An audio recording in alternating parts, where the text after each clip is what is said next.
looking at the way that people were reacting to the election result, right? Like, I mean, I'm just going to take it as axiomatic that, you know, Trump winning is a bad thing, you know, and just, you know, proceed from there, right? So that there are different ways of processing what happened here. One of them is, you know, that clip of the extremely based mayoral candidate that we started the main show with, which is to say, okay, what are the legitimate frustrations, grievances, you know, unmet needs that are creating the problem here? And then another way is manifested by popular YouTube streamer Socialist, Vaush. I wouldn't be surprised if the median income of the Republican voter was lower than that of the Democrat voter at this point. Not mean, but median. They are the party of the working class because the working class is largely stupid, uneducated, and highly susceptible to propaganda. Yeah, I don't love that.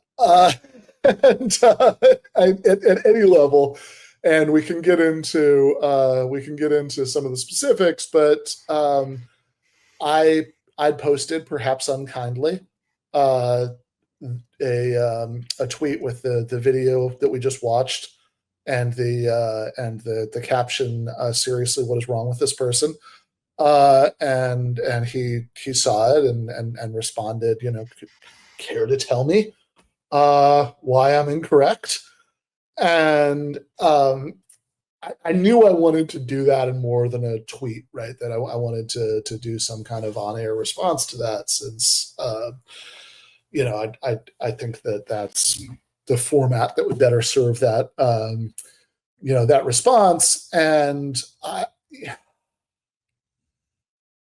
you know, at the time I was thinking, okay, maybe I can like record something in the hotel room while I'm in London, and that ended up just being, you know, ludicrously unrealistic for a lot of reasons. I was being way too ambitious there about time management, but I just want to say a few things about it now, right? And one is, yes, it is true, in fact, that this time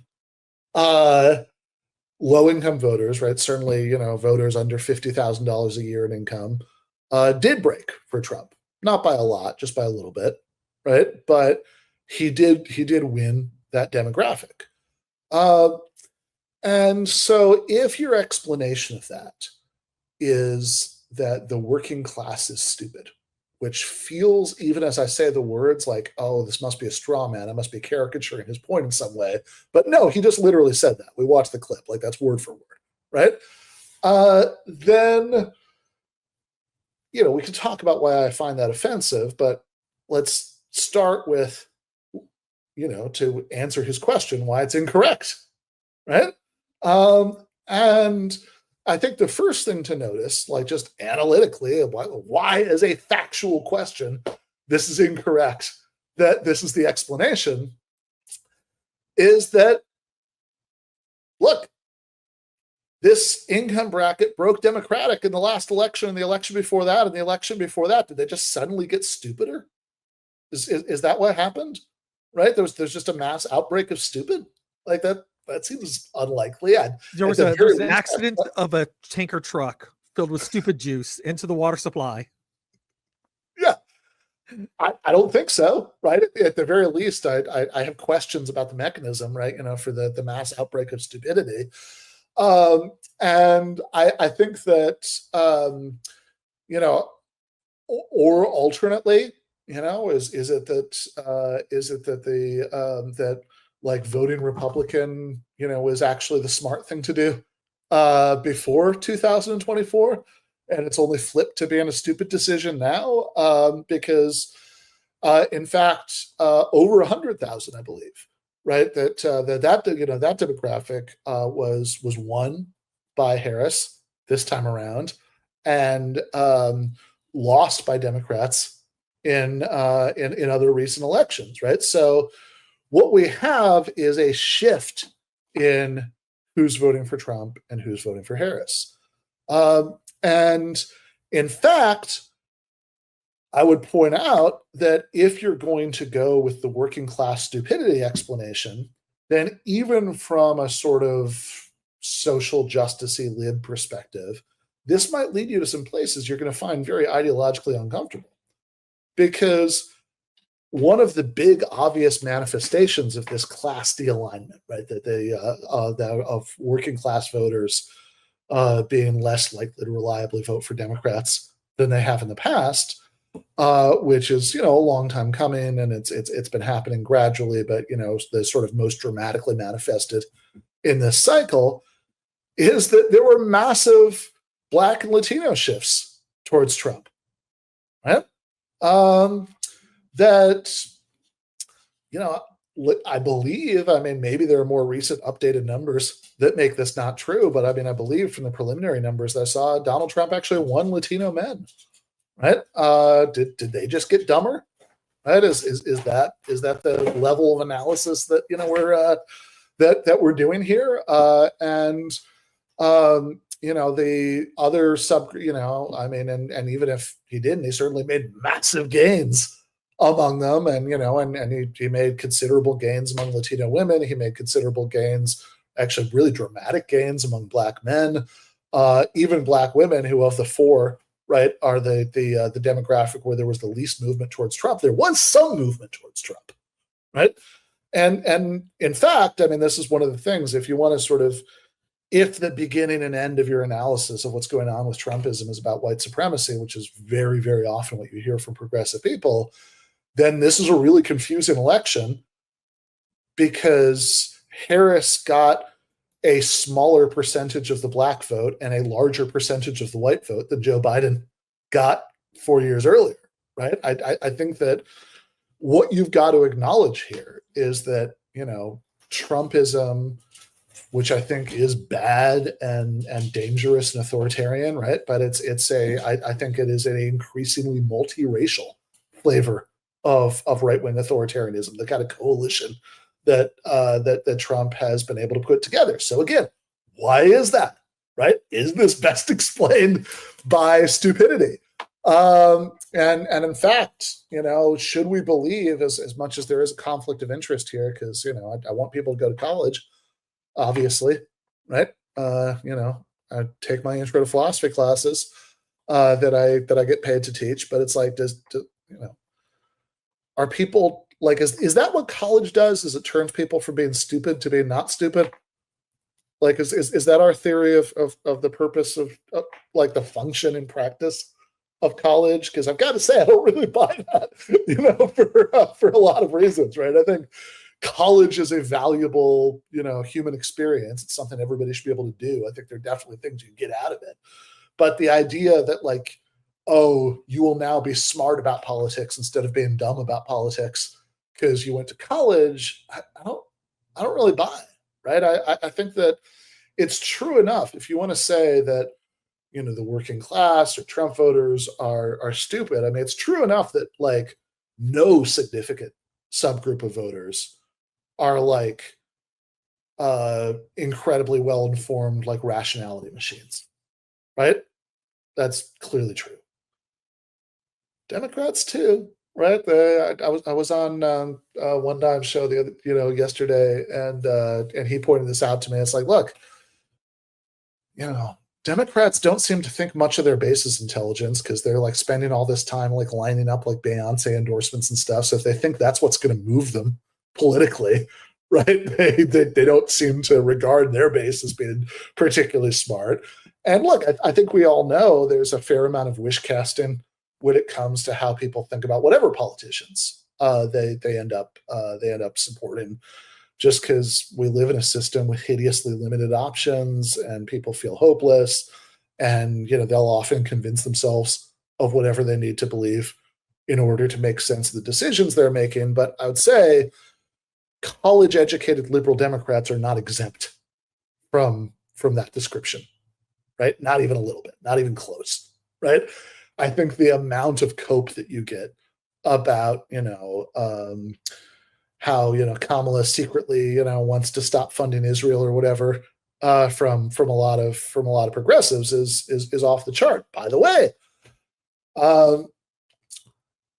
Trump got like one Dearborn, I believe, right? The numbers that I saw, right? I mean, it's like, I mean, in fact, I think that like the Dearborn like preliminary numbers, I mean, you know, I might be wrong about this, but like, I think we're like Trump, then Jill Stein, then Kamala Harris, right? And so is that because you just think like Arab American voters are stupid, right? As a category, I think we might like, I think this should not be a satisfying explanation, right? I think that I think it's like, look, yes, sure, all of us as human beings, right? There are levels which we're all stupid, right? You know that you know we're all prone to cognitive biases, wishful thinking. You know, people have limits on how much information they're taking in because they have busy lives. All true, right, across the board. But like, is that really what explains like what happens politically? Because like at that point, you're just talking about baseline things about how human beings are, right? That was always that was true in 2008 when Obama won like an overwhelming victory, right?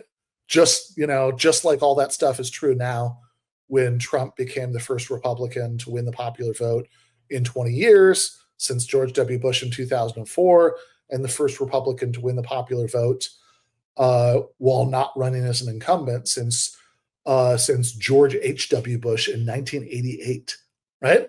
So something happened, something changed. I don't think it's that like, you know, mass irrationality just kind of increased. The stupid juice, you know, as Andy said, got into the water supply, right? I think that what changed is that, you know, I mean, one, since that Obama election in 2008, you know, the world economy melted down during that election, and that added some juice to the like anti-incumbent vote in that election. But certainly in the years since then, that like made itself felt. You know, we had Occupy Wall Street, we had the rise of Bernie Sanders and Donald Trump in 2015 as the right wing and left wing like explanations of the problem, right? If everybody's like, I remember there was this wonderful graphic from 2016 that somebody made that was like a flow chart, right? And it was like, is shit fucked up? No. Hillary Clinton? Yes. Whose fault is it?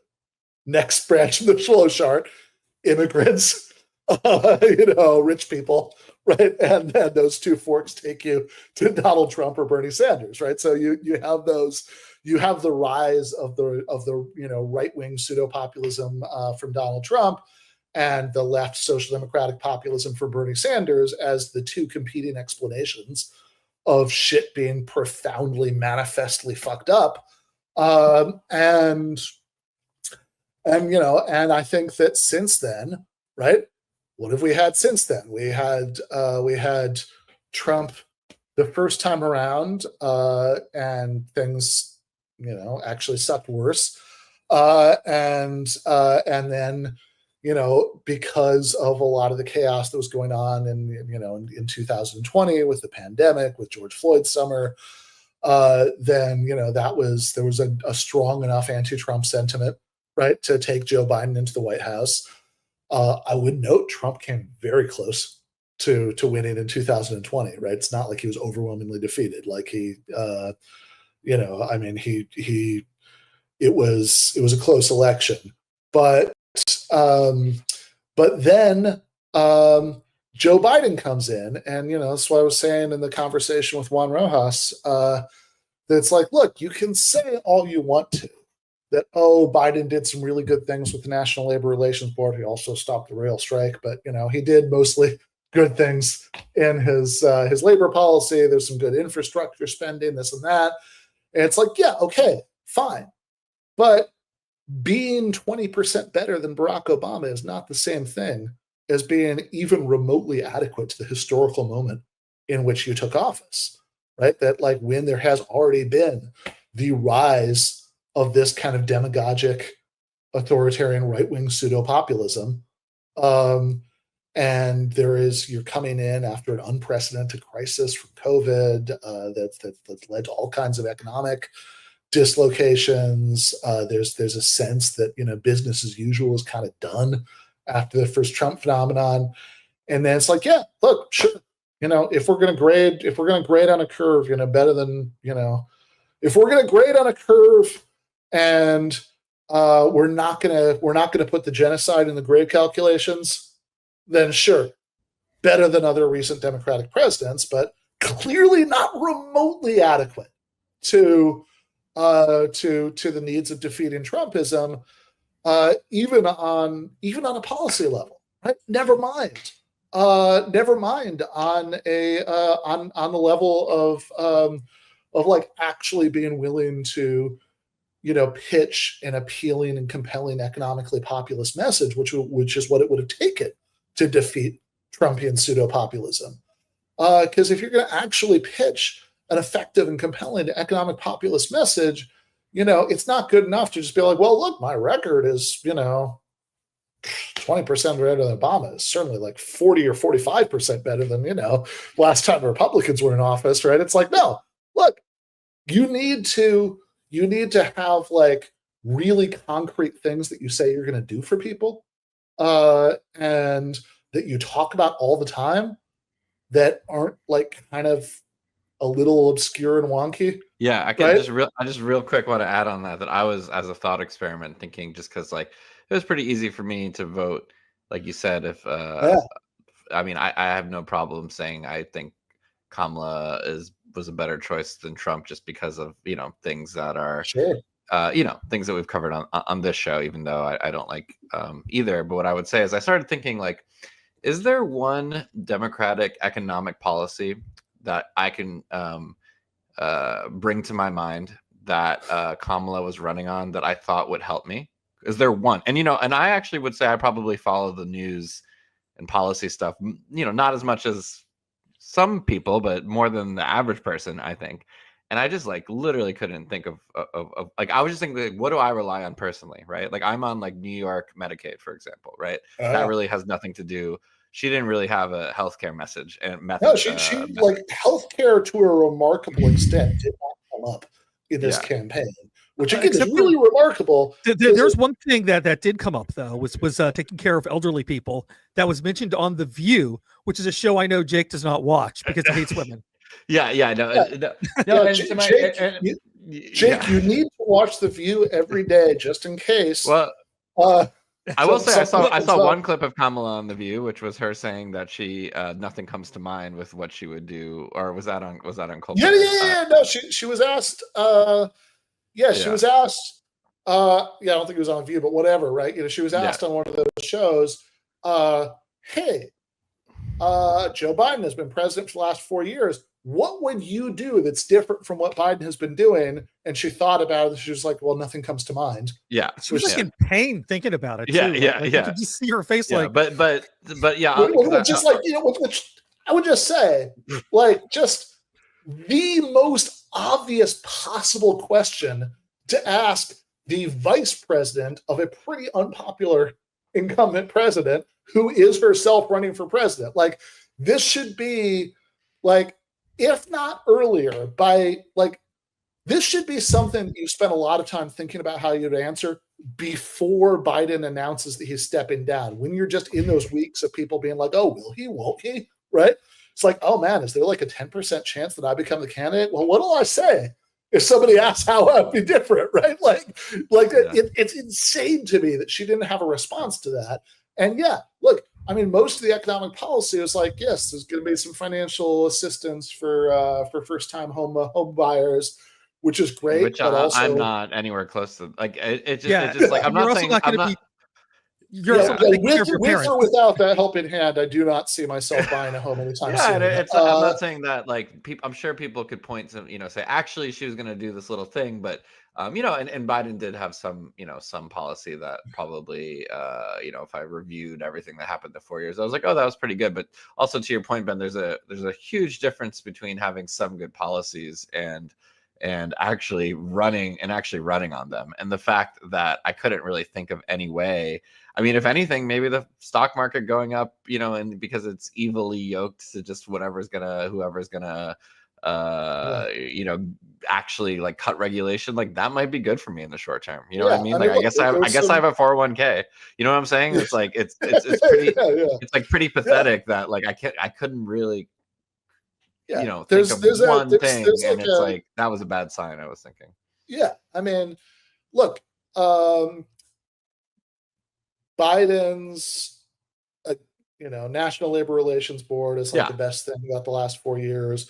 Although I've got to keep saying this, it is pretty striking that there is a massive asterisk to that, which is the Railway Labor Act, right? Like that he invoked this like hideous piece of pre-New Deal union busting legislation to stop a big rail strike. Like that happened, right? Like it's just like, yeah, big asterisk. I will say, even when you factor that in, still sure on labor stuff, better than any Democratic president forever. Although that's also like saying, that's also like the William F. Buckley line about Michael Harrington, that he was the most prominent socialist in the United States, which is a little bit like being the tallest building in Wichita, Kansas.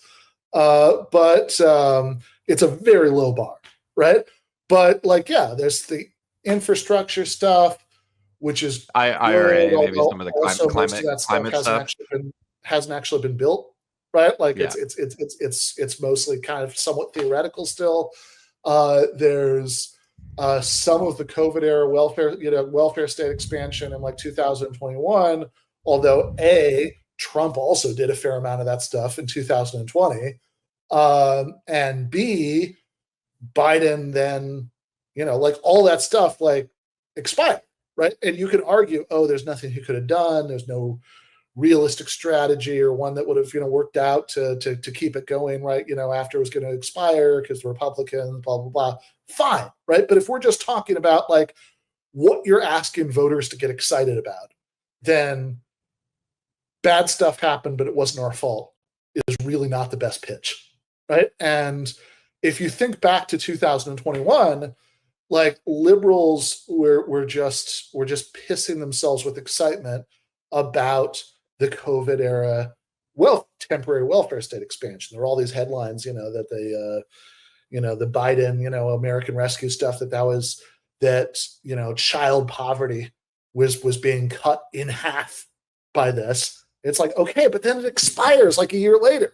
So doing the math, if doing this thing cut child poverty in half, then what happens after it goes away to child poverty, right? I mean, so it's, and again, you could say, okay, so child poverty being cut in half and then doubling again. Well, the doubling wasn't his fault. There was nothing he could do about it. And, all the stuff that,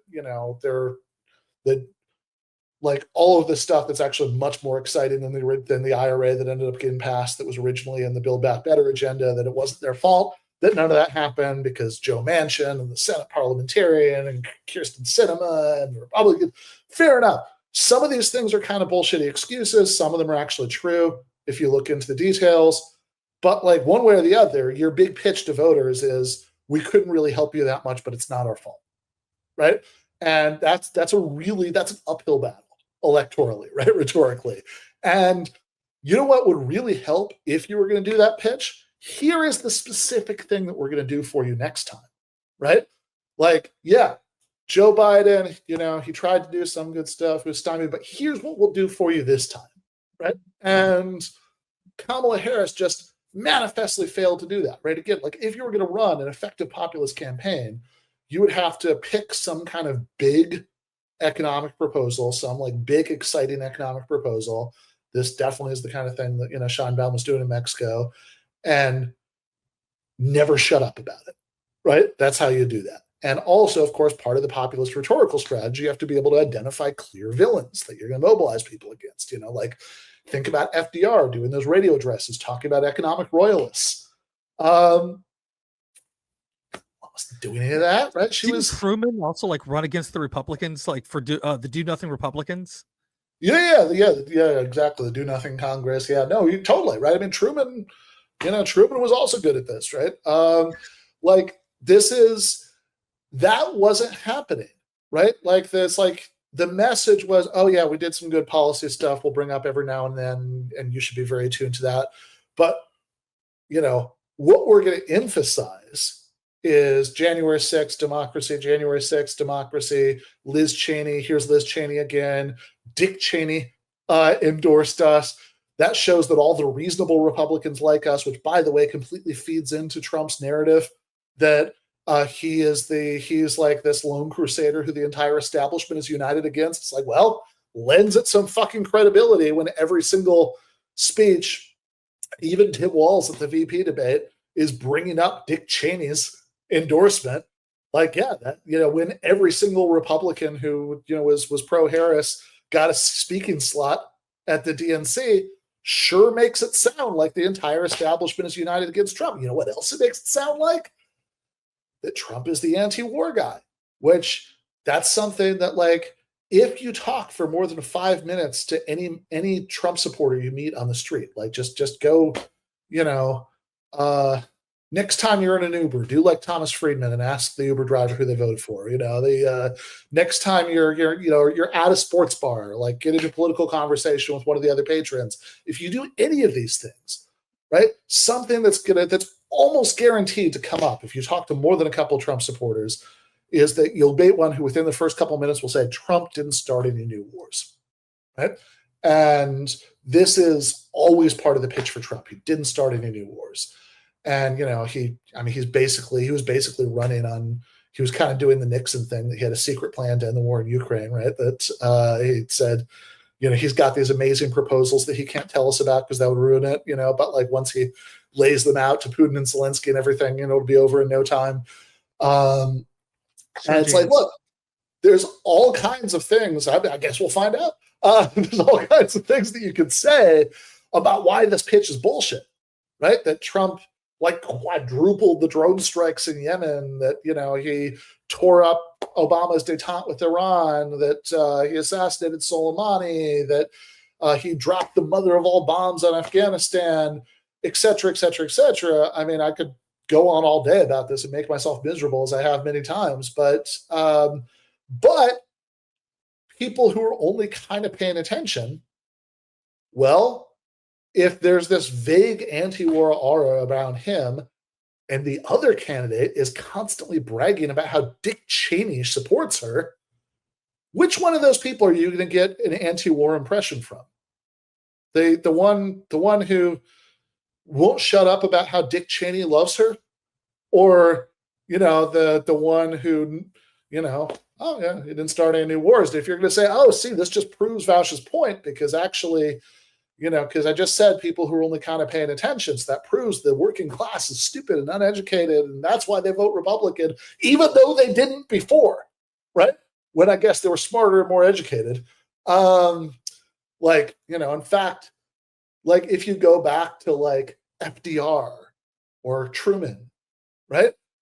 Like, look, these are candidates who's like overwhelmingly were supported, by the working class, and were opposed, by higher income voters, right? So I guess they must have been really stupid candidates, right? You'd have to be really stupid to support those guys.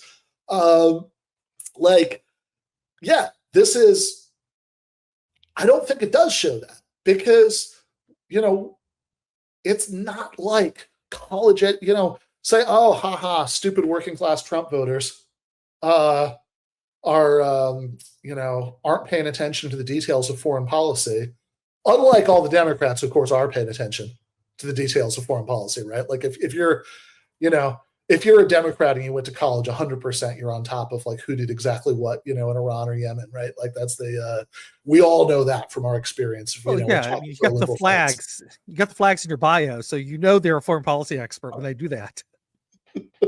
Yeah, I mean, come the fuck on. Like this is not, the historic shift toward the GOP in this election is not because the working class became stupider. It's because the Democrats ran a campaign, the kind of campaign that was almost guaranteed to exacerbate these trends, and they fucking got exactly, like what you should expect. I mean, like I don't think I have any like particular, insight about this beyond what's available to anybody else, but it's like I wrote like 20 articles for, Jacobin and other places being like, hey, if they don't like start running a populist campaign, Trump's going to win again, or there's at least great danger that Trump's going to win again. Like, yeah, that's why that happened. And like, also, is this guy a socialist? I thought he was a socialist.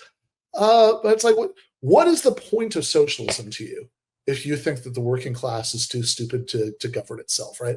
What could socialism even be to you, right? Like, I mean, I guess you could be like a Stalinist, who wants a benevolent bureaucracy to rule over them. But I thought Vaush was like a libertarian socialist, right? So now I'm like really confused. It's just like socialism, as I would understand it, right? Like the pre-Stalinist, the sort of historically dominant view about what socialism is from Marx and Engels and the 19th century onward to all the people that we would like, right? The whole point is that we think that it's bad that democracy stops at the entrance to the workplace. The whole point is that we think that, like CLR James said, every cook can govern. And if you just have this kind of contempt for working class people, I just call yourself a liberal, that's just I mean, you'll be like, it'll make much more sense to everybody.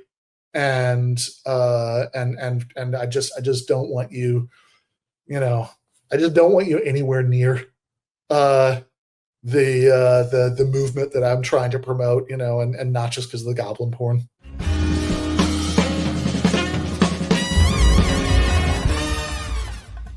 You have been watching free public content from Give Them an Argument. To access every single episode of the show, the main show on Monday nights, all of the streams, all of the debate breakdowns, all of the patron-exclusive postgames on Monday nights, all of the patron-exclusive bonus episodes every week, and much, much more, go to patreon.com/Ben Burgis. I cannot resist ending this with, don't be foolish.